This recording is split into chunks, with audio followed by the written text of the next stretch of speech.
Good afternoon. I'm Tracy Gordon, Vice President of Tax Policy at the Urban Institute and co-director of the Urban-Brookings Tax Policy Center. It's my pleasure to welcome you to What Can the United States Learn from Tax Reform in Developing Countries, this year's symposium in honor of a great public servant, Don Lubick. Don Lubick was the kind of person you don't hear about very much in today's sad caricatures of Washington. He was by all accounts an extraordinarily gracious human being. He was a giant of tax policy, and all Americans, and as this conference highlights, many residents of other countries owe him an enormous debt for making their tax systems simpler, fairer, and more efficient. Don was remarkable. He began his career in the Kennedy administration and concluded it on Barack Obama's transition team. He was a self-identified Republican who spent much of his career working for Democrats. And he mentored many analysts who crossed his path, from newbie reporters to seasoned economists and generations of tax lawyers. I am fortunate to work with a lot of the former disciples of Don. They reflect his humility, his fidelity to the facts and sound reasoning, and his pure dedication to making the world a better place through improved tax and fiscal policy. Since 2016, the Tax Policy Center has sponsored an annual symposium in Don's name. It's our honor to continue to do so today in his memory. We welcome his many friends and family members, especially Susan Lubick, his wife of more than 60 years. We have before you some excellent speakers and panelists. Before they get started, a few housekeeping notes. The event is being recorded and the recording will be posted online afterwards. Speaker biographies are also available online. You can hide captions or adjust settings in Zoom with the live transcript button. All participants are muted, but please type your questions or comments in the Q&A box at any time. Please take a few minutes to complete the survey at the end of this event, and please feel free to engage with us online using the hashtag #liveaturban. Now it's my pleasure to introduce Ambassador Stuart Eizenstat, another tax policy legend, and Don Lubick's longtime tennis partner and friend. During a decade and a half of public service in 3 US administrations, Ambassador Eizenstat has held numerous senior positions. These include Chief White House Domestic Policy Advisor to President Jimmy Carter, US Ambassador to the European Union, Undersecretary of Commerce for International Trade, Undersecretary of State for Economic Business and Agricultural Affairs, and Deputy Secretary of the Treasury under the Clinton administration. He's now counsel at Covington and Burling, where he heads the firm's international practice. Stu, thank you so much for being here, and over to you. Thank you very much, Tracy. Don Lubick was a man for all seasons, a proverbial Renaissance man whose knowledge, expertise, and interests extended from US and international tax law to gardening, skiing, tennis, Shakespeare, and George Bernard Shaw. His greatness was matched by his goodness, his brilliance by his kindness, his accomplishments by his thoughtfulness and gentleness. Don did everything well, and he did it with zest and enthusiasm, an unfailing positive attitude, and an effervescent smile that endeared him to everyone who knew him. Don was not simply liked, he was beloved. He was widely recognized worldwide as one of the great tax authorities and policymakers of our era, and contributed that skill generously to our country and to the world. Early in his career at Harvard Law School, Don showed his values by remarkably passing up an invitation to join the Harvard Law Review so that he could continue working at the Harvard Legal Aid Society, helping those who needed legal assistance and couldn't afford it. Don was one of the first teaching fellows at Harvard Law School, mentoring students. Don was the only person in American history who served in top tax policy positions in Treasury in 4 separate administrations over 40 years: Kennedy, Johnson, Carter, and Clinton, and was awarded the Treasury Department's highest honor, the Alexander Hamilton Award. He was influenced greatly by his Harvard Law School professor and mentor, Stanley Surrey. During this period of time, everything in the tax code that's positive, Don had a role in developing. And everything that distorted our tax system and made it more complex and more inequitable, Don opposed. I was privileged to witness firsthand Don's tireless work on comprehensive tax reform during the Carter administration to make the tax code simpler and fairer without special interest provisions that distorted and help the well-connected. Less well known is that Don, later in his career, lent his tax expertise in a selfless way through an OECD project supported by the US government, which required he and Susan to move to Paris, to lend his expertise to the post-communist countries in Eastern Europe after the end of the Cold War and help them develop modern tax codes. Amidst all of these heavy professional responsibilities, my most enduring memories of Don are his numerous acts of friendship to our family and to our children. Our family lives were deeply entwined, and we shared wonderful times and, yes, tragedies. He and Susan tutored both of our boys, Jay and Brian, for their bar mitzvahs, exercising what I call tough love, insisting on excellence and accuracy, and imparting to them lifelong lessons of discipline and excellence, which my wonderful late beloved wife Fran and I believe helped them excel today in their professional lives.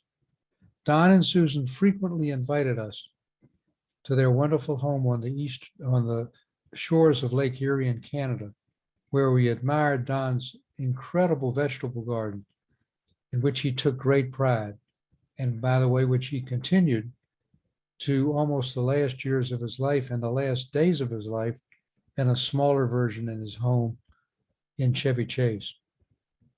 We played tennis there, we biked, we got soaked to Don's delight on the Maid of the Mist boat rides at Niagara Falls, and went with he and Susan to plays at the Shaw Festival. For too many years to count, Don was the commissioner of our rotating indoor tennis group, herding us with good humor to find 4 people each week who could play. He was frequently my doubles partner into his 90s, even after multiple injuries that virtually immobilized him. While he would never be mistaken for Roger Federer, his determination and great sportsmanship made up for any physical limitations. Only rarely do you see a family so full of achievement, so strongly bonded, so infused with love, reflecting the seminal values of Don and Susan. Don's was a life well lived in both longevity and content, giving so much to so many of his immense talents and decency. Don was a prince, a mensch, as fine as silk. I miss him terribly, but I'll always be inspired by him. And this wonderful program for the Urban Institute in Brookings, which is held, as Tracy meant, annually, established by Susan and his friends, including Phil West, to whom I'll send this to, and many others, are a testament to his lifelong passion in tax and good tax policy, and will be for decades to come an enduring legacy. So I now have the privilege of turning this over to Phil West, his friend, his colleague, and managing partner of Steptoe. Phil. Thank you, Stu. Someone should have told me not to speak after you. I could just say what Stu said, and that'll be enough. Eloquent. Thank you.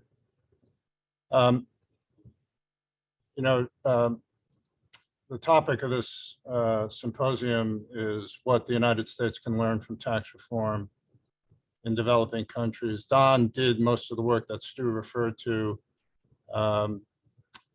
before he and I met in 1996 when Don came to the Treasury and I had just started there. But if you look at his basic world tax code that he wrote with Ward Hussey, you can see that he brought to that work the Lubick North Star principles of good tax policy. They're remembered in John Talisman's excellent tribute to Don in the February 21st edition of tax notes earlier this year. Those principles are equity, efficiency, and simplicity. And simplicity is especially important, of course, in working with developing countries. And it was a focus of Don's. It also underpinned another one of his policy North Stars, which is not to use the Internal Revenue Code when you should use the appropriations process. Now that got a lot of attention under the term tax expenditures. Ed Kleinbard, also of blessed memory, and others focused on it. But early on, Don pointed out that these tax expenditures, they complicate the tax code. They're not transparent as spending measures. They're indefinite as a practical matter because they stay in the code. And perhaps most importantly, they're regressive. And this focus on regressivity and progressivity, the focus on those less fortunate, the focus on those who are not in the room, that was one of Don's abiding values. You've heard others from Tracy and Stu. And although Don could be quite pragmatic, I think it was from Don that I learned the adage, get the rule and give up the transition. He was also an idealist. And I think John Talisman in his piece, or on another occasion, drew a parallel with another Don, Don Quixote. Some of you along those lines may have heard a story I told at Don's funeral. We were working on a policy initiative that we knew we were going to lose. I said to Don, it's time to give it up. And in what was one of those light bulb moments that makes you look at the world differently forever, Don turned to me and said, Phil, give up just because we're going to lose? We need this idealism. We need Don's idealism now more than ever. In this era of income inequality, wealth inequality, injustice, racial and otherwise, we need to carry on Don's legacy of concern for those who are not in the room, his kindness, and maybe most of all, his constant positivity. We need to do this for the country. We need to do it to honor and carry on Don's memory and legacy. With that, I'm going to turn it to Howard Gleckman, who will moderate today's panel. Howard. Thanks very much, Phil. And thank you to Ambassador Eizenstat as well.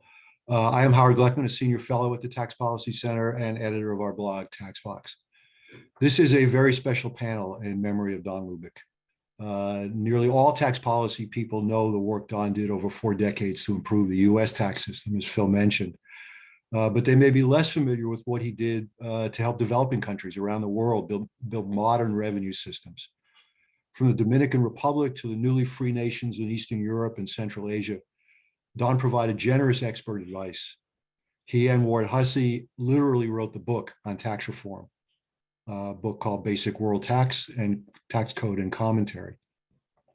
All 3 of our panelists today have vast experience doing what Don Lubick did. They advise developing countries in how to reform their tax systems. I'm going to ask each of them to come on to the Zoom screen now. All 3 of our panelists have vast experience doing what Don did. As I said, I hope we can learn from them about some of the critical issues nations face as they develop modern tax systems. What are the challenges? What are the success stories? And what can we learn from failures, at least the struggles of some as they attempted to achieve tax reform? Our panelists today are Mary Bayene, Deputy Executive Secretary and Head of Member Services in DRM of the African Tax Administration Forum. She's a former Commissioner General of the Rwandan Revenue Authority. Victoria Perry is visiting professor at Oxford University. Vicki had a long career at the IMF, where she provided technical advice in tax policy and revenue administration to numerous countries around the world. Before joining the IMF, Vicki was a technical assistance consultant to the US Treasury. Artur Svistak is a senior economist at the International Monetary Fund. Before joining IMF, he was tax policy division chief at the Polish Ministry of Finance. We'll discuss their work for the next 45 minutes or so, and then provide some time for audience questions. If you'd like to ask a question, please use the Q&A function at the bottom of your Zoom screen, and I'll look for them later in the program. Let me start with Mary. I know most of our audience is familiar with the IMF, but why don't you tell us a little bit about what the African Tax Administration Forum is and how it operates? Thank you so much indeed, and hello everyone. It is really a huge pleasure for me to be part of this discussion and for such a noble cause. I did try to do a bit of reading about Don, and I was very, very, touched by what everybody said. So it's really a pleasure to be here. With regard to what you just asked, the African Tax Administration Forum, or ATAF, is an organization. It's an African organization, a Pan-African organization that looks at capacity building in tax administrations in countries. Right now, we have a membership of about 40 countries, and we are now working closely with the African Union to work with the rest. But the gist of our work is really to try and build capacity within tax administrations and their countries so that they can be able to collect revenue effectively and efficiently. And so, yeah, basically that's what we do. We also do get involved in tax policy work and standard setting work, and we've been largely involved in the ongoing global tax reforms. Thank you. Great, thank you very much. Everybody's familiar with the IMF, but why don't you tell us a little bit about its technical advisory work in tax? Hi, Howard. Hello, everyone. Thank you so much for having me. It's a very interesting event. I should perhaps also mention, well, unfortunately, I've never met Don, but his name came up on a few occasions when I worked at the Polish Ministry of Finance, which tells me that he must have been heavily involved in the in some work there. But switching to your question and to our technical assistance at the IMF, it's a very challenging job, I must say, but also a very rewarding job. As you know, technical assistance is part of the IMF mandate, where we try to help countries, try to support countries with reforming the tax systems. That's part of my job. Of course, we support them in many other areas. But the reforming the tax system and mobilizing tax revenue is a very tricky issue, but at the same time, very important one. It's one of the most important development policies instrument. And many countries work toward that, including in the context of the Sustainable Development Goals.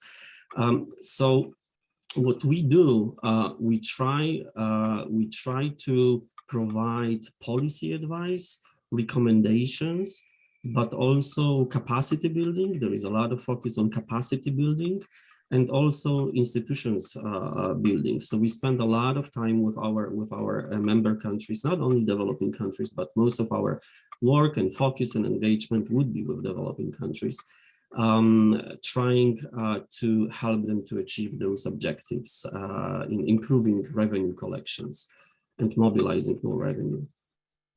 Thank you. Vicky, you did work with Don. Why don't we start, if you could tell us a little bit about what that was like? I did, and it was certainly one of the great pleasures of my professional career. So I first met Don, I was trying to think before this event. I first met Don more than 30 years ago now, I think when I was still working with the Harvard Institute for International Development then, and the International Tax Program. I think the first time I actually worked with Don directly was a couple of years later when we were working with Bob Conrad for the US Treasury Advisory Project in Eastern Europe and Russia. And I went to Romania with Don. And it was such an experience. Then, as always, Don was unfailingly brilliant. But he was also, of course, as others have said, unfailingly low-key and respectful of the authorities, who, after all, at that point were newly faced with capitalism and the taxes that go with it. But as always, too, it was striking how Don was much more than, as others have said, Don was so much more than just tax. Don was interested in everything, and especially in the people he met. And so that was the first time I worked with him. I didn't know then how significant he would become on a personal note. In my own life, he and Susan, Don professionally, certainly, but also personally. And like Stu, he tutored our children for their bar and bat mitzvahs as well.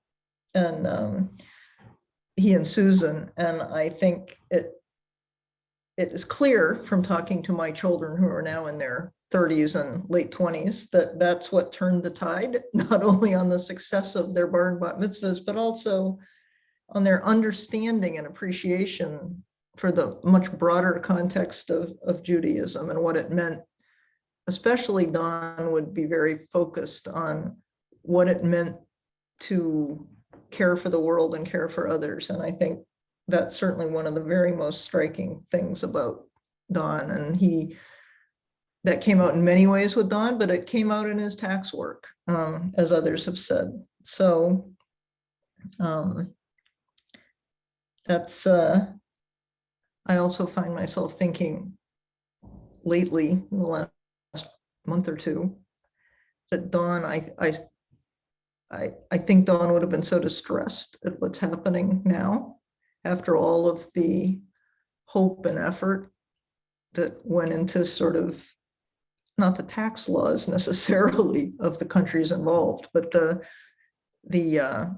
hope for a much more global and mutually understanding world. And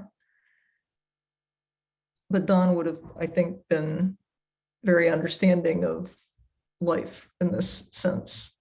Don was never, as somebody else said, never for a moment can I remember seeing Don be negative or have a negative attitude. And that was one of the beautiful things about him. And again, it applied to his tax work, but it applied pretty much to everything that I ever saw about Don. So I guess that's where I would leave off and turn back to you. Thank you. You probably don't want to hear the exact details of what happened in Romania in 1992, but Maybe another time. maybe another time. Let me ask you, Vicki, while you're on, and Arthur as well. Arthur mentioned what the IMF is doing in terms of technical advice, but how has that changed over the years? In your many years there, did you see much change in the way the IMF approached this work? Well, I certainly saw a lot. I was there for 28 years, but I think it would be perhaps interesting to ask Arthur first that question. He's been there less than 28 years, but even in a fairly long time, he has been there. I think we talked about this. I think Arthur's seen various things change. So you go first, Arthur. Thank you, Vicki. Yes, definitely. My tenure at the IMF and technical assistance is not that long, but even in this short, relatively short period of time, you can see that things are changing, and both in a way we provide technical assistance, and also in a way that countries expect us to provide this support. So first, thinking perhaps about countries, what I've seen is that there is a clear trend that countries are moving away from sort of a reactive approach. So we have a problem, we need to fix something. So very focused, pretty narrow kind of approach to addressing the problem, to more forward-looking, proactive approach. So there is a lot of thinking about the longer engagement. Countries are taking their time to prepare reforms, and they are more and more aware of the weaknesses they face. So things have changed in a way that it's not the IMF we still do a lot of diagnostics, but to go and discuss with the authorities and try to point to the kind of weaknesses that we see in the tax regime or in any particular tax. But more and more countries are aware of that. And more and more, I would say, they look into longer time engagement, capacity building, institutions buildings. That's very important. So since our work, our technical assistance is demand driven, we adjust to that, and I should say we very much welcome this change, because I think it's a good change to work not on an ad hoc basis with countries, but to have this longer relationship with them and sort of guide them through the process. Not only come, provide advice and leave the country, but help them with the implementation on addressing ongoing challenges, because you can't foresee everything at the time when you design the reform. There would be hiccups, there would be problems that we are not able to foresee, authorities were not able to foresee. So we stand ready to provide this continuous support, and I think it's working, and I think it's a good change, and we are heading into in the right direction. Vicky. Thank you. Vicky, anything to add to that? Well, I would agree with that, and I guess I would say, in the time I've been doing this, I think Archer's right that we've swung to we the IMF. I'm not the IMF anymore, but I think one thing I would point out is that there seemed to me, by the time I left, to be much more sort of global engagement with others who were also like called upon by countries for advice and help. As Archer said, to some extent, especially on the policy side, I think going way back, there was more of a kind of go discuss, leave the report. And now even on the policy side, I think there's a bit more continuous engagement.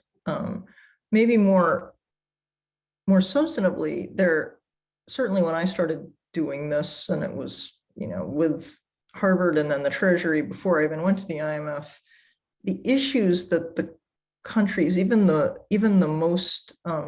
poorest countries, are grappling with issues at a much more sophisticated level than they ever did or had to 30 years ago. And that makes it shapes the kind of advice that needs to be given and the kind of advice they want, that the authorities need. And Mary may want to add something to that as well, but it's just much more, it's a much more complex global environment, it seems to me. And, maybe that's just the way, maybe it's because I have spent so many years in it now. It seems that way to me, but I actually think that's true. I mean, we're no longer, to caricature the situation, it's not just broaden the base and lower the rate and try not to be too complicated. It's, the least developed country is faced with earnings stripping and CDC rules and all sorts of things that, that wasn't where you'd start 30 years ago. But Mary may want to, Mary's certainly seen a lot. I first met Mary when she was the commissioner in Rwanda. So she's seen it from both sides, the country itself and now her current position, so. Yeah, Mary, I actually wanted to ask you about that. So Arthur as well, and Vicky to some extent, you've seen tax administration from both sides, working with your home governments, Treasury or Finance Ministry, and working as an outside advisor. Mary, how does that experience reflect the way you approach an external consultancy? Thank you so much. And it's really, really interesting to hear what both Pachi and Vicky said, but I think they're very right in terms of saying that technical assistance and how you approach this and the way countries are now dealing with these issues, whether it's tax policy or tax administration, is steadily changing. I guess, and they're right in saying that the issues that are being dealt with are much more complex. And I will use the examples of my past. And when I worked for the Rwanda Revenue Authority, I was working for the tax administration. Initially, it was under the Ministry of Finance, and that's when I met Vicky. And I guess at that time, everybody was trying to grapple with some of the more complex issues that related to the country as well, because the country was just coming out of a genocide, and we had to put in a lot of effort to try and see how quickly we could reorganize our population and see that people went back to, started actually paying tax, because we're coming from a background where the government that had operated before the genocide wasn't too strong on insisting on compliance. And so we had to start completely with a whole huge drive on tax education that was driven right from the top. And so when I look at the Rwanda Revenue Authority of today, it's more sophisticated. They've almost automated everything. And I look back and say, Lord, I wish I had worked at the tax administration now, because it's so much easier. People understand the reason why they pay tax. Well, there'll always be, the odd people who try to dodge taxes, but you can see that people generally understand that. And even the people in government, especially the tax policy, now understand, instead of just coming in and saying, these are your revenue targets, this is what you need to do. Instead, they say, what do we need to change? How are we going to manage our incentives regime? What are we going to do to make sure that we get more revenue coming in? So it's much easier, it's much neater. You can see that everybody is really on point. Now, coming back to my current life at ATAP, what you see in countries is varied, because they're different. The countries are at different levels of development. And because of that, they understand these things differently. Some of them have quite a huge number of multinational enterprises that are always more sophisticated, that always have the best brains and can employ, the very best brains to help them, in tax planning. And then there are those that hardly have this, but they also want to play catch up, and they say tomorrow or the day after, these multinationals will come.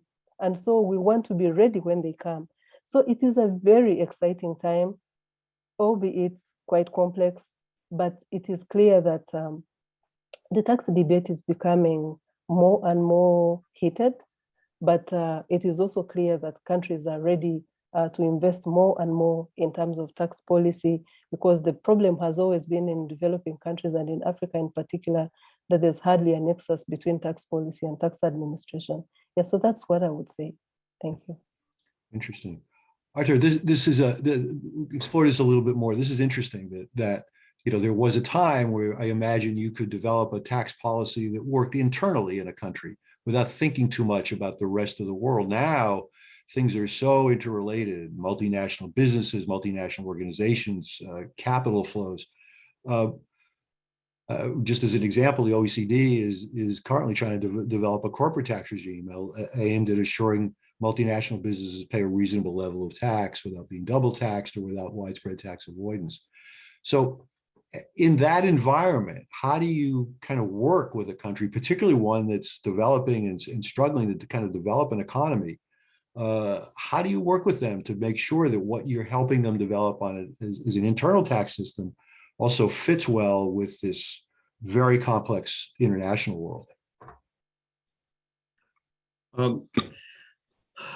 I wouldn't say, Howard, that it's easy for us to do it, right? And of course, every country is different. But at the very least, what we can do, and we try to do, is to have a meaningful discussion with the authorities about the implication of what is happening at the international fora, and what it would mean for the country to implement any given solution, any given policy.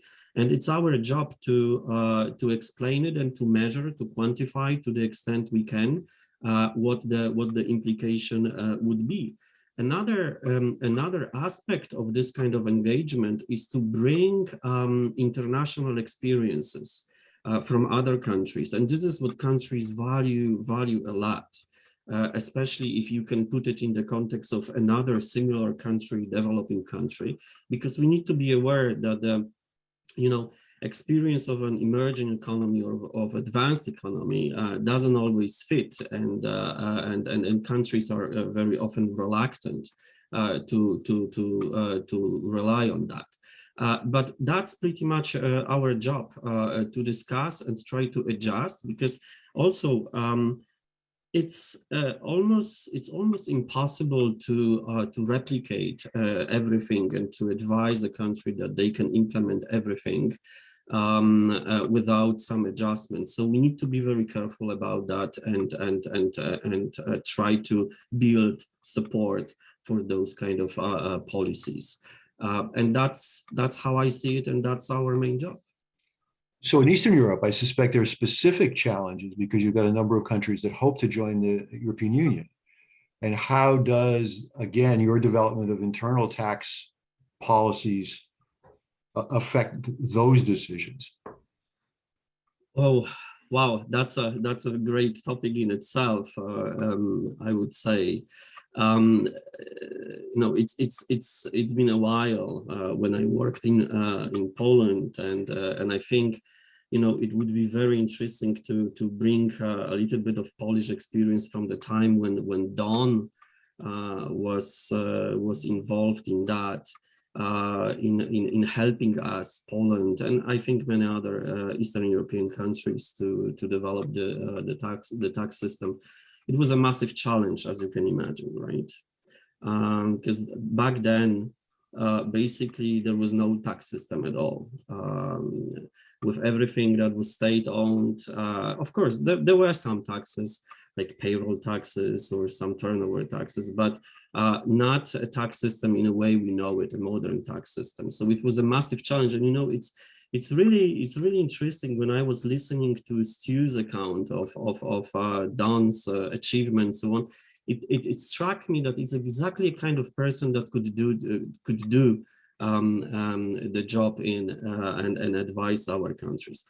But Eastern European countries, from the very get-go, from the transition time, they were eyeing EU accession in the European Union. So development of tax policies was very often driven by at least aligning our internal tax policies with those with the European Union, perhaps not immediately harmonizing them with the EU directives and what have you, but we tried to be as close as possible, and it was a great motivation in a way that helped us to develop our policies, because we constantly, even nowadays, we need to implement a lot of different directives and transpose those into the local tax system. That helps, because it's a motivation in itself. Of course, there is a lot of opposition, but you want to be in the club of the countries that have those policies aligned, harmonized, well coordinated. So that's the circumstance and environment. I want to ask you all about what I suspect is sort of a natural tension when you're assisting a country between the tax professionals in that country and its political leaders. And Vicky, let me start with you. How do you manage those? How did you manage those tensions when you were at the IMF? Well, I guess as you would expect, the tax professionals, the people that were sort of the Don Lubicks of the countries in question, had a much more nuanced understanding of the problems, the potential solutions, what would happen if you didn't do certain things. And that's not really, as in the US, not what we necessarily expect of the ultimate political leadership, that they'll have that same understanding. But I think the goal is, of course, to help explain. I think one of the fortunate things about being at the IMF was the IMF does tend to be one of the providers of advice who kind of gets the ear of the high level executive branch, whatever the form of government is, of the government. Not necessarily directly because it's about tax policy, but just there's a relationship between the IMF staff and governments. And I think that helps put the IMF staff in a position to try to help the country's own senior tax professionals bring along the understanding of their ultimate political masters. But, there is some tension, and I suppose it's probably healthy that there's some tension. I guess there's a reason that everything in government doesn't revolve around tax policy, even though, I tend to think it does, but it actually doesn't. And one does have to balance the equities, balance the needs. Certainly one place that I'm sure that Don saw this too, very much, I know, a key sort of meeting point of that tension might be, say, giving tax incentives for certain things, which are, of course, exactly what Phil was mentioning, I think, and Stu with Don in the US. I mean, the US is no paragon in this respect, as we all know. But we also know as tax professionals kind of what that means and what that may imply. And that has always been a key point of tension between, I'd say, tax policy and tax administration professionals and their bosses, just as it is here. And,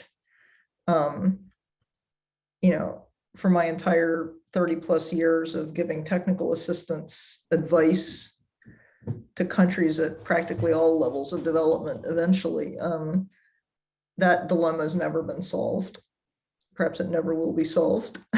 This is one thing that the OECD is aiming at now, I guess, I suppose, in a way, trying to balance the situation. But I think, I guess I'll leave it there. And Mary, how do you in Africa, how do you manage this tension between the political leaders and the tax professionals?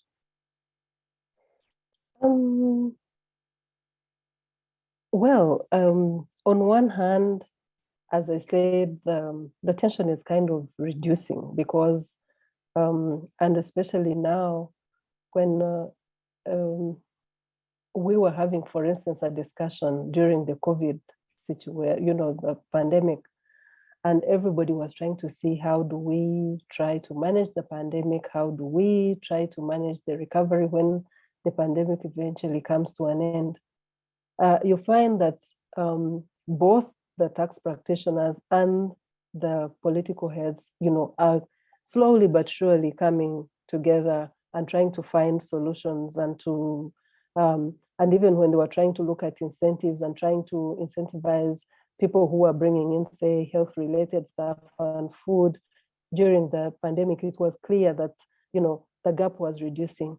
But as Vicky said, there are elements of tension, especially when the political powers that be, to use also her example, dishing out incentives and dishing out tax holidays and saying this is a way to attract foreign direct investment, because that is a mega phenomenon in Africa. And because everybody's trying to outcompete the other in getting these investors, then you find that sometimes that is actually one of the biggest areas, of tension. And so what happens is that usually the tax practitioners want an organization that is neutral, like ATAF, to come in and explain to the political powers that be that tax incentives are not necessarily the area that investors look at. Yes, they may contribute, but they're not necessarily the first thing. And they say if an organization like ours comes in then maybe it will be more understandable to the politicians. But what is clear is that there's still a huge gap in that regard, because the tax practitioners argue that it's difficult to monitor how these incentives actually attract investment, because who is monitoring them? Who is determining that whatever they were meant for is being achieved? Because the politicians say they will bring in investors will create jobs, investors will bring in more money, and investors, and this investment will, of course, improve the way of living of the people. And the tax administrators are saying, no, prove this. How has this happened? And so we come in and we say, look, the best way to do this is to say, you have been giving these tax holidays over time. But for instance, if you sample 5 years, let's say the tax holiday is about 10 years, 5 years into investment, the company starts indicating that they are not as happy as they were at the beginning. And in the 8th year, when they are close to the 10-year cutoff, they disinvest and go to the next country, and they get more incentives. So we try and bring these examples, we try and show them, and through bringing these examples and these facts, then they are able to make their own judgment and they're able to make their own call. That is how we try to manage it at ATA. I have to smile as you're saying this, because I know here in the US, we have politicians who never learned, for example, about spending billions of dollars to subsidize professional football stadiums in the endless belief that if they do, they're going to get all this economic development, and they never do. And they keep subsidizing the football stadium. So politicians seem to never learn. This raises another interesting question, and Arthur, you mentioned this before, but how do you all measure success? Because I imagine that this work occurs over several phases, from planning to actually implementing changes and then revising the changes. So I'd like to ask each of you, how do you measure success? When you, even though these may be ongoing relationships, how do you say to yourself at the end of the day, you know, we did a good job? Arthur, let me start with you. Howard, you keep asking me very tough questions, I must say. Okay, so the easy answer to that, of course, would be very technical. We have our own systems where we sort of have results-based management and so on. But perhaps you are not asking about that, and this is not really that important.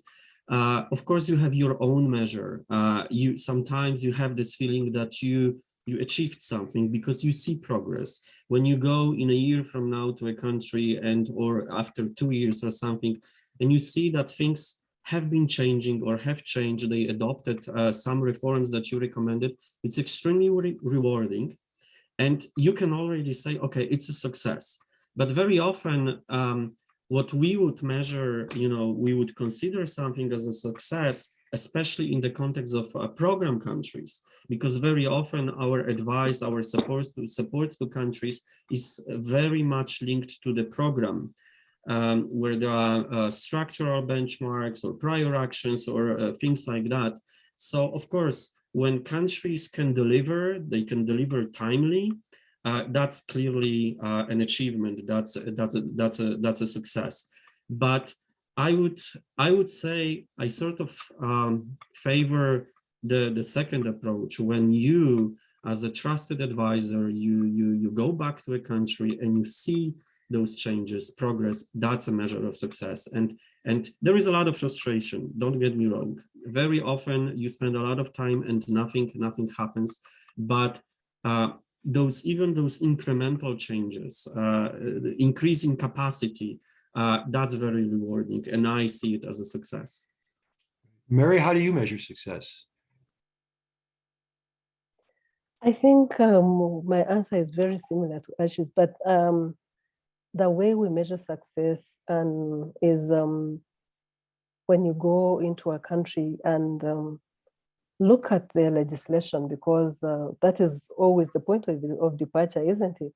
If you have weak laws, then you lose your revenue. There's a lot of illicit financial flows out of the country. So it's always rewarding to see that the advice that you provided in terms of the legislative changes has been adapted. And, you know, to start with the drafting, to start with that kind of advice, to then sell it to the political powers that be, and eventually see it enacted in law, that is always so rewarding. Another thing that I can think is, if you see countries, negotiating some treaties that actually make the system quite tight. You can never get it all right in most instances, but when you see that coming through and you have participated in supporting the countries, it's always rewarding. And then in terms, of course, of results, especially for developing countries, when you look at, okay, the amount of assessments rising, when you look at the collections coming in, money that is actually in the bank, that actually is always like the icing on the cake. And for us on the continent, there has always been, of course, the countries have always complained about the issue of expertise. And when we see one of the models that ATAF is running right now is to try and build a critical mass of tax experts on the continent that can then provide peer-to-peer support. And it has been so rewarding to see that if I may use an example, in the work that we did in 2021, of the 24 countries that were supported, 18 of the countries were supported by African experts from African countries that had been trained, that had been groomed through the system. So that is always nice, because you know that that is sustainable, that will determine continuity. And yeah, and of course, when you engage with taxpayers and they say, yes, because of the reforms and because of the advice that you provided, we are now getting it much easier, and we now understand what we need to do. We understand our obligations as much as we understand our rights. That is always rewarding. Thank you. Thank you. And Vicky, how about you? How did you measure success? Well, I second a lot of what Arthur and Mary just said, but I think one thing that one has to do is kind of take the long view. I mean, you can't really measure success in the very short term, and something that's as fundamental as these frequently really major institutional changes. I think picking up on what my colleagues here said, when you get a sense that if you go back to a country 10 years later, the people that you were speaking to who were quite junior at the time are now in much more leadership positions, and they did internalize a lot of the lengthy discussions when they've done that and they're putting it to use in a more senior leadership position. I always found that to be like a key measure of success. I mean, nobody's got a perfect tax system, that's for sure, nor does anybody have a perfect administration. But I think building the human and institutional capacity in countries is the way I thought most about success. I mean, I think, just to get a little bit more technical, it's a mistake to only think about how much revenue is getting raised, because as we all know, there are all kinds of ways you can raise revenue that are actually, not to say, I mean, counterproductive, not to say bad. So you can't just go by how much revenue is being raised. So I found the human capacity development to be the most important, to be very long-term, and also, as I guess Arthur was saying, and Mary too, just extremely rewarding. You can actually sort of build intellectual/personal relationships with people and talk about what would be good tax policy in this situation and what's the country's goal here. And when that sticks, I'd call that a success. Sometimes it's 2 steps forward, 1 step back, as we now see. But that doesn't mean it isn't on net moving forward. So, great. Again, reminder to our audience, if you'd like to ask a question, please use the Q&A function at the bottom of your Zoom screen. In a few minutes, we'll begin to take some audience questions. You've all mentioned this question of capacity. So a country can have the best tax system in the world, but without an efficient, honest, and well-resourced collection system, it seems doomed to a struggle. Here in the US, the IRS certainly faces its own resource challenges. How difficult is it to convince countries to spend the money necessary to create an efficient and effective collection system? Arthur, let me start with you.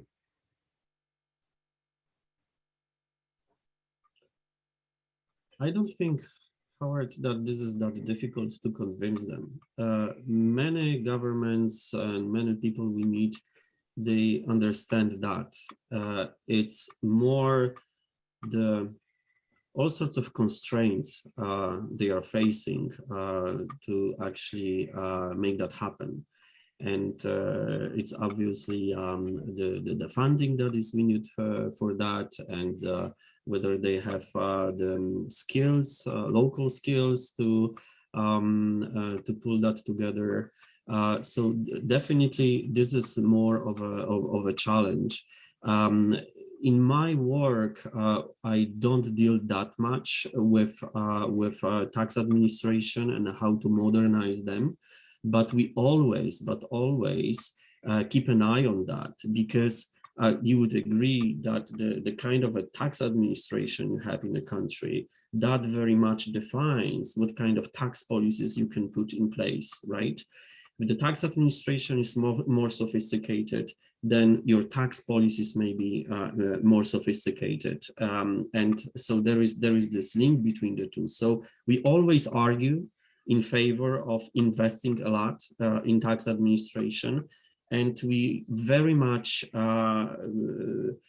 support the authorities in terms of developing different compliance strategies, whether this is for the informal sector, for small taxpayers, and so on, because that helps.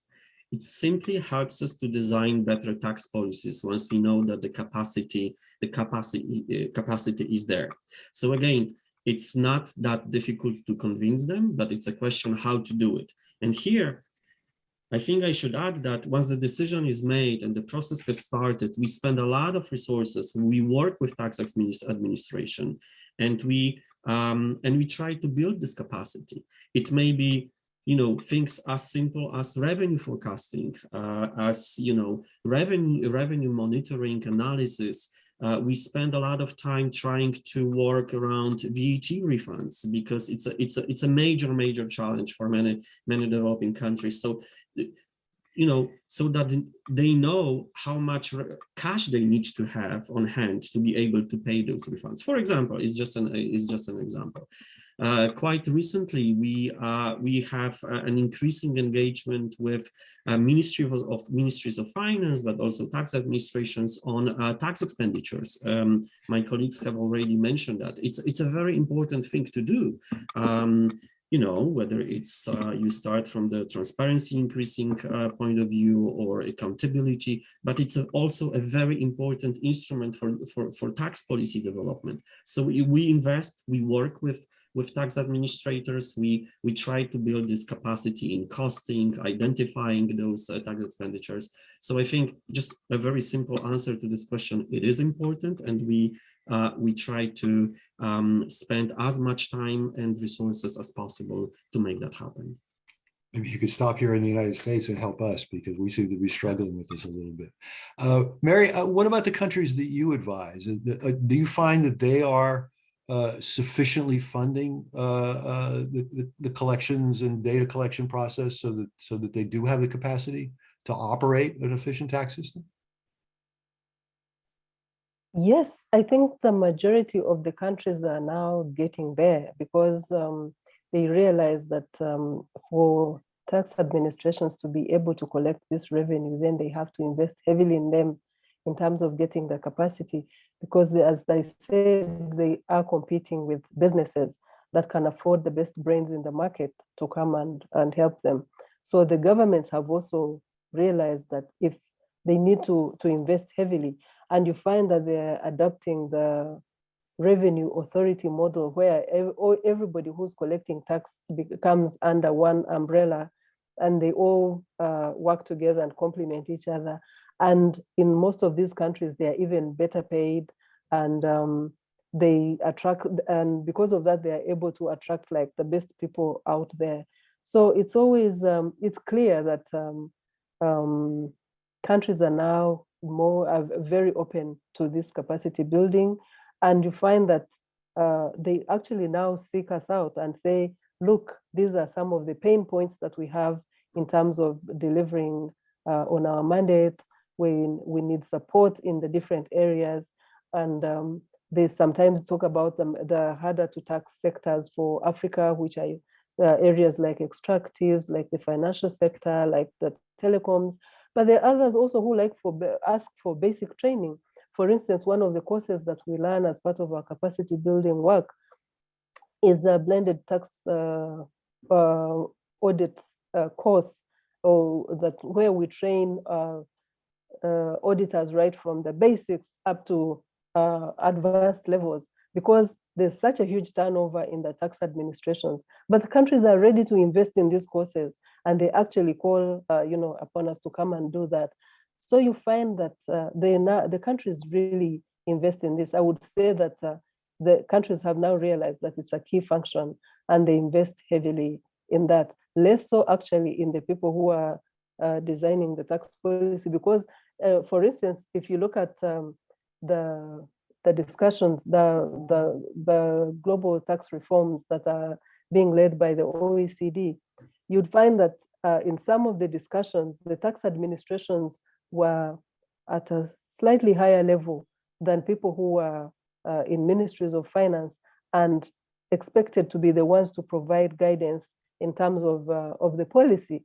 But the tax administrations, because they have invested in this heavily and they have more exposure, you find that this is changing. But capacity building, definitely the countries are investing in this area, Howard. Great, thank you. So another thing I wanted to ask you all about is the tax cultures of different countries. In some countries, paying taxes is an accepted social and economic obligation, and others it's not. Let's put it like that. Widespread tax avoidance seems built into some cultures. How do you address this? Does it reflect the tax policies that countries adopt? Does it affect their administration? Vicki, what's your experience with this? Well, it's certainly true that there are different levels of compliance that we see across different countries, but I wouldn't want to put it down to something kind of intrinsic in the nature of some people there versus other people elsewhere. I mean, it really comes down to two things, I suppose. One is, on the most prosaic level, is there any sense that the tax administration and those that are responsible for collecting taxes are going to be able to do it and are going to do it honestly, so that, it's not just accepted that you just decide what you want to pay and pay it, to caricature it and exaggerate, or you just don't. But I think more fundamentally, it's incredibly important to see that the countries that have the highest, I'm again making a blanket statement, I suppose not always true, but you see that the countries with the best compliance rates tend to be the countries that have the best functioning governments in other respects. That is, the government's actually providing services that the people want and that they're willing to pay for. Nobody's willing to pay taxes if they think the money is just being stolen or wasted. So it's very important in developing a tax-paying culture to demonstrate what is it you're paying the taxes for, and that the government's going to use them in a way that will benefit the people. Indeed, if it weren't using them in a way to benefit the people, it would be hard to support the idea that the people should pay more. And, just to cite a statistic or a factoid that probably most people watching this in the US know, I mean, we have phenomenal compliance in the US on labor income taxes, like practically 100%, because it's like withheld and even on reported payments like interest and dividends, we have phenomenal compliance. We have far less phenomenal compliance by small business people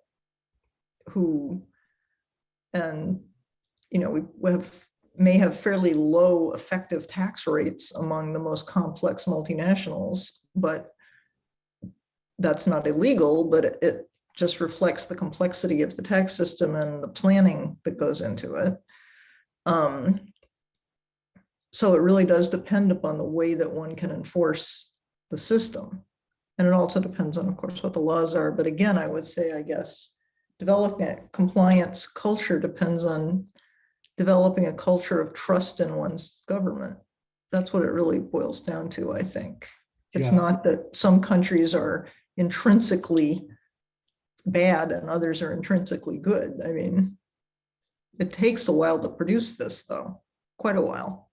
Yeah, I think it's a really important point. I know survey research in the United States shows that a key to public support for a tax system is closely related to public confidence in the way the revenues are spent. Arthur, do you have the same experience as you look around the world? Yeah, absolutely. I do agree with what Vicky has said. What I would add to that is just perhaps some flavor from my own country, which I believe would be true for many countries in the region. And this is the issue of social norms, which heavily influence how you really treat taxes, whether you want to pay them or not. Absolutely, it's true that it very much depends on what the government does with the taxation, but it also the history, the social norms that influence those. And just to give you a flavor, still in Poland, but definitely that was true in the 90s. It was if you knew how to cheat on taxes, how to find a way not to pay a tax, you would be praised for that by your colleagues, by your family members, because they would say, oh, you're a smart guy, you have the brains, you know how to go about that. And why people did it? Because during the communism or socialist times, that was exactly how people had to behave, to find a way around that, right? And it was normal, it was supported. So then this kind of approach was carried over to the liberal market economy, where suddenly the government expected something different, right? And it was not easy to change that, but step by step, slowly, with all the compliance strategies and education, and something what I also like to call rewards in law. So you create a law that sort of incentivizes you to stay compliant. It may come from different areas, not of law, like procurement. You need to be compliant to be able to participate in procurement, to renew your business license, to do this and that, so that you try to put those incentives in the overall design, and slowly people change their perception and they start to understand and build those tax morale. Mary, what's your experience here? Do people need to be confident in the way the money is spent before they're going to be willing to pay taxes? Yeah, to a very great extent. And you find that I actually agree with the colleagues who went before, because you find that indeed where countries provide accountability and where it's very clear that a lot of public work is being done to everybody's advantage, the health sector, the education sector, and all those good things that citizens demand from their leadership. You find people tend to actually become more and more compliant. But again, for most countries where a tax-paying culture hasn't been existent, there's also a clear need to enforce this and to be seen to be fair even in that enforcement. Because in some countries, you find that the more influential you are in society, the less likely, in some instances, there are very few, Howard, but they do exist sometimes. So where anybody senses any form of minimal inequality, where the enforcement only relates to one side, then you find that, the tax-paying culture also dwindles. So yes, I would say to a great extent, the more governments are accountable, the more people become more and more tax compliant, because they directly relate with what is happening, and they pay the tax because they know that in the end, it is going to benefit them. Great, thank you. Mary, a question from our audience, actually from Joe Goodentag, who's another longtime colleague of Don's. ATAF is a creature of the OECD. How does that relationship impact your work now? For example, the OECD policies with respect to double tax agreements.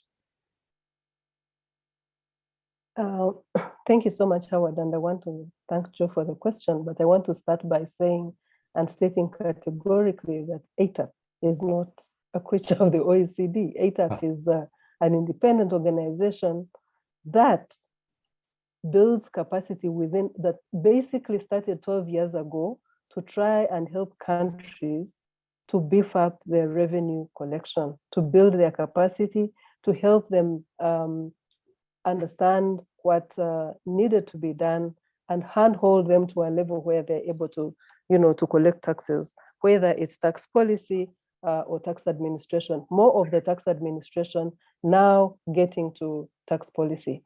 The OECD is our partner, and we partner with the IMF. For instance, we partner with the TADAT Secretariat to try and encourage as many countries to use the tax assessment diagnostic tool, because it will help them understand the health of the organization, and it will help them to identify the areas that they want to beef up. We also partner, say, with the World Bank, where we deliver different country programs in the different countries, say in transfer pricing. I can say we're in a couple of countries with the World Bank. And so likewise with the OECD, we partner in different countries to deliver some programs, but we also work to support the 26 members of the inclusive framework who are struggling with systems, with negotiations, with discussions that are extremely complex and that they would not manage on their own. So without ATAF's help, that would be, sometimes difficult. So it is important to break everything down so that they are able to articulate their positions, because we support the members. And therefore, that is how we work with the OECD as our partner. But their policies would not affect ours because we have different people we are serving and with different needs. For instance, one of the things that we have been pushing for in the global tax reforms is the simplicity that is required to try and break it down for everybody to understand. Simplicity, equity that we have been talking about, and from what I heard all the good people say about Don, that was those are some of the things that he fought for. And so while we go there, we take positions, we try to get solutions that are fit for purpose in Africa, fit for purpose for our members, not to just take everything in hook, line, and sinker, but to look at it and say, what is in it for Africa? And that is what ATAF really strives to do. And as an example, I can say that, say in last year, when the debate was very, very, very heated, from the developing world, it got to a point where, because everything is so fast-paced, everything is so complicated, there are not enough people to go into the meetings. And so we realized that our members were basically had gotten to a level where they just took the back seat and they just observed. So if the system, we would like to say that if it is inclusive, it is important to take everybody with them and make sure that everybody understands. So what did we do? We came up with a proposal, what we call the ATAF proposal, and we were hoping that this would really make it for Africa. So I've tried to give those explanations to show Joe that our policies differ, but they only, but we are partners. We work together to try and improve the countries. But at the end of the day, we have, a unique way of doing our work. Thank you. Thank you. That's very helpful. So another question we have involves the challenges of a lack of fiscal space, where projected federal revenues fall short of growing commitments. How do you approach those issues? I know some of this goes beyond tax, some of it's got to do with spending, but how do you approach those issues when there's this mismatch between future commitments and projected future revenues? Atar, you want to start with that one?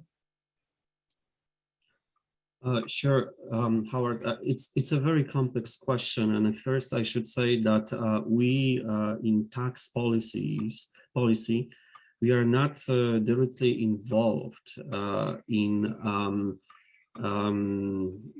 discussion around fiscal space and financing and so on. Especially that usually happens in the surveillance context and program design and but very often we are part of this discussion because we need to help countries with that.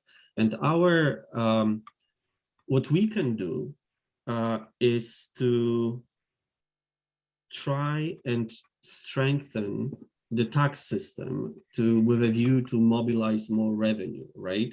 As you said, the fiscal space is the function both of revenue and spending. The spending is sort of beyond our control or influence, if you will, and also the revenue side is not everything, because we also do not deal with grants, which is again very volatile source of revenue, and so on. But there is a lot to do on the tax revenue side, and we collaborate with countries.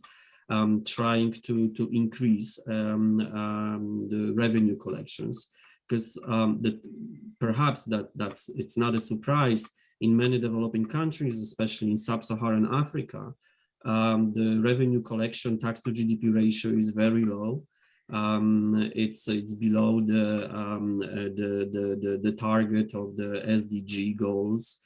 And we know that there is a tipping point. I think it's around 15% where countries should be collecting at least 15% of GDP in revenue to be able to advance their development agenda. And again, going back to the fiscal space question, that's very sad, because when you don't have a fiscal space and the revenue is falling, what suffers usually, that's my experience, is the investment spending, and you don't really want to do that. So being able to collect revenue to finance investment, schools, roads, whatever, that's critical. And perhaps if I take I don't know, maybe a few seconds more. We have a very useful instrument in our department, what we call MTRS, which is a medium-term revenue strategy, which is exactly a way of thinking about your future needs. So when you have your baseline revenue projection, and so basically where you most likely will be if you don't take any actions, and where you would like to be. So this is exactly the gap between the baseline and the desired level of revenue collection. Let's say it's, I don't know, 4% of GDP.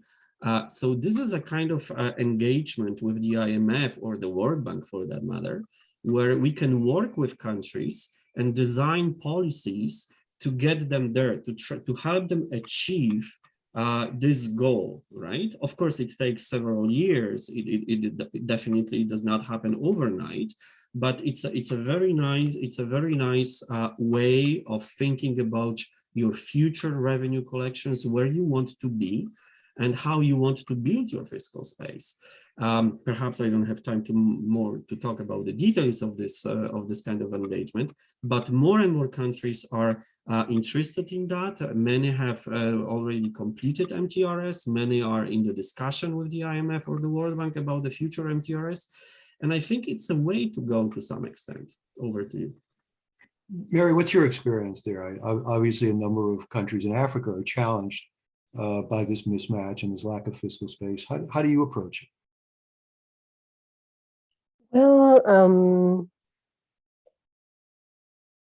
I would be lying if I said there aren't instances of that. And our approach has been that we continue to encourage that kind of dialogue and to try and help countries plan better. But we also have realized that there is a lot of gain in peer learning and looking at countries that have done things differently and how they have been able to marry the, well, to look at the two and see what they can possibly change in terms of the way they take their decisions, in terms of how they implement some of of these laws. And you find that as days go by, countries are getting more and more focused, as I said. And I think for me, the future looks a lot brighter than it did for about 5 years ago. The examples that that Ajay said regarding, say, what they're doing in MTRS, you find that the countries that have engaged in this, I'd had an opportunity of visiting Liberia when they were launching theirs, and you could see that countries are going in the right direction. They're very keen to know. They want, and everybody in government was there. It was launched by President Salif, and literally all the arms of government were represented, meaning that people are becoming more and more focused in terms of looking at these issues. And so that is what we're trying to do. But the difference, especially for us, is that more and more we're trying to encourage peer learning, so that if people realize that one country was able to do it, they too are likely to go and make those changes. Thank you. Thank you. I'm curious about an issue. We often ask tax policy to accomplish a number of tasks beyond just collecting revenue.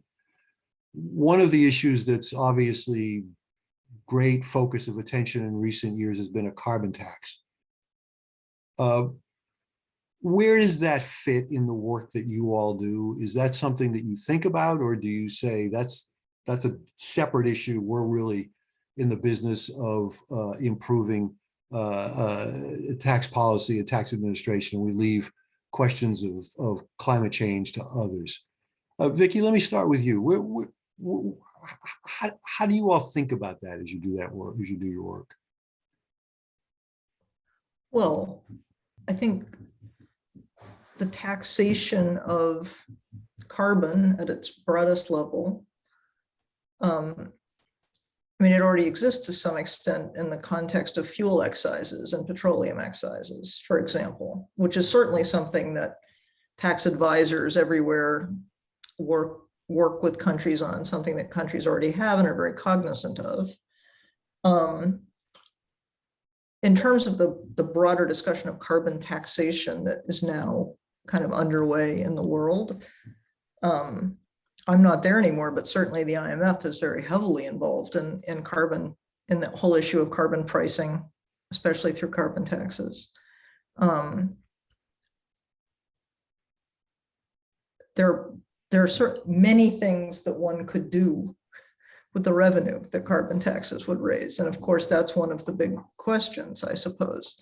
If the major emitters were to actually produce carbon taxation, where would the revenue go? What would you use it for? Would you have to give it back? So these are certainly questions that I think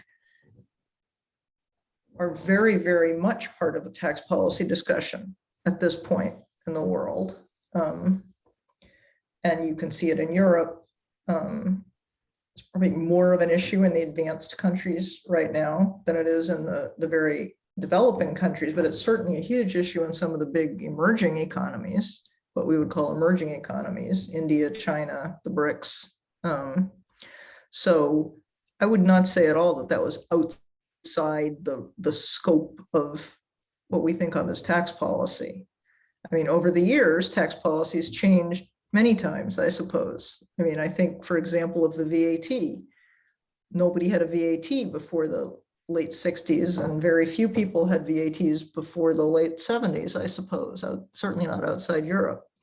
So, you know, would we have said in 1980 that that's, I mean, we still would say it in the US, I guess, but would we have said that's outside the scope of what tax policy thinks about? No, I think carbon taxation is something that tax policy experts are going to think more and more and more about, and tax administrators too, for that matter. So I guess I just leave it there and back to you. Arthur, does that play into the work you do? Carbon taxes play into the work you do at all?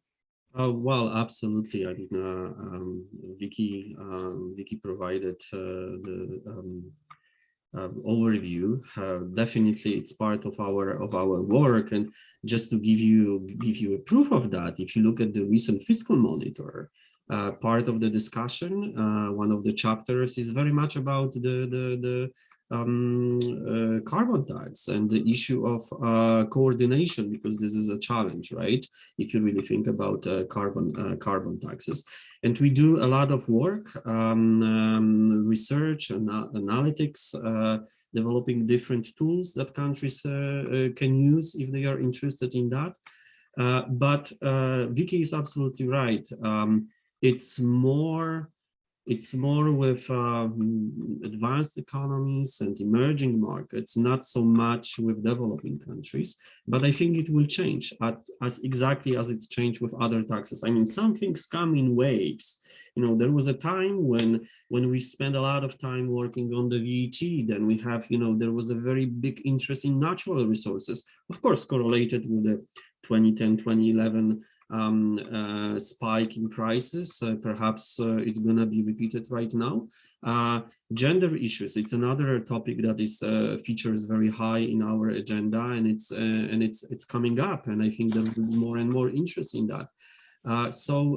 Yes, again, it's a very important topic. It's on our agenda, and we do quite a bit of work in this area.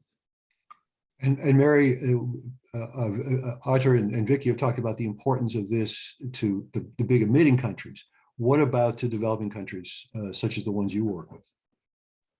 Well, it is, I think, important for everybody, Howard, globally. And like everything else that we've said, countries have different levels of addressing this and different capacities. But we have realized that it is a crucial area, and part of what the greater part of what our research, for instance, department is doing is to try and see and get to understand the carbon taxes better. And one of the things that we are doing is that we're trying to first and foremost understand what it will mean, especially for the developing countries, so that when we eventually provide advice or provide different positions, then we'll talk from a point of knowledge. So it's pretty nascent with us, but we are working with our different partners so that we can try and have some impact on the countries, and try also to slowly introduce this into their systems, their legislation, and so on. Yeah, so it is an area that we are looking at. I would give you an example. Three of the biggest events we have this year and the biggest discussions that we're going to hold are on carbon taxes, with a view of trying to understand them better. Thank you. Interesting. We just have a few minutes left. I want to ask each of you one more question, and that is about tax education. This is something we don't do very much of in the United States, but I understand it's actually quite important in the work that you all do. So let me ask each of you, what do you do in terms of educating populations of countries that you're working with about the importance of taxes, and what might that mean for the US? Arthur, I'll start with you. Another tough question. I don't think that we engage in a direct way with the population as such, but we do a lot of work with increasing the understanding of tax issues, the tax system within administration, not only the tax administration, but the government as such.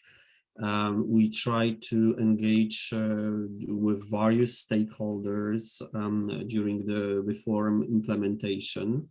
But we also, as the IMF, we make a lot of resources available to the general public. So if anyone is interested, there is a lot of different material posted on the website. We have a dedicated website, a tax revenue portal. We have various courses that are designed both for government officials but also for the general public, like the recent one on the revenue forecasting. So there is a lot of different resources that are available and easily accessible by the general public. I'll stop here.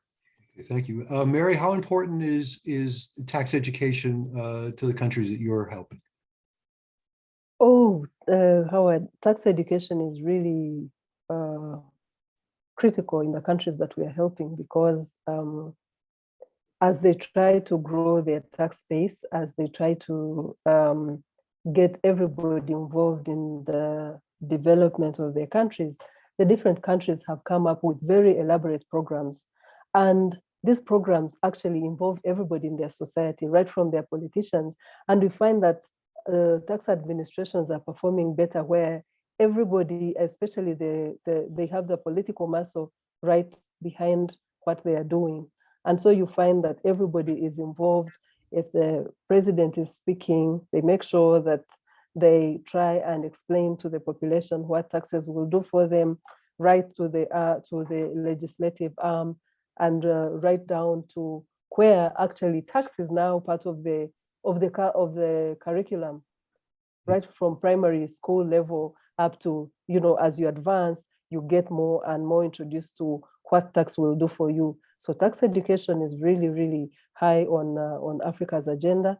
And as ATAF, while we don't do the tax education and go to engage the taxpayers directly, we try to equip the tax administrations with the capacity to go and educate the taxpayers. And one of the things that we've done is come up with continental guidelines. And really, this is like a compilation of the different solutions that the countries have used to try and educate their population about taxes and the importance of paying taxes.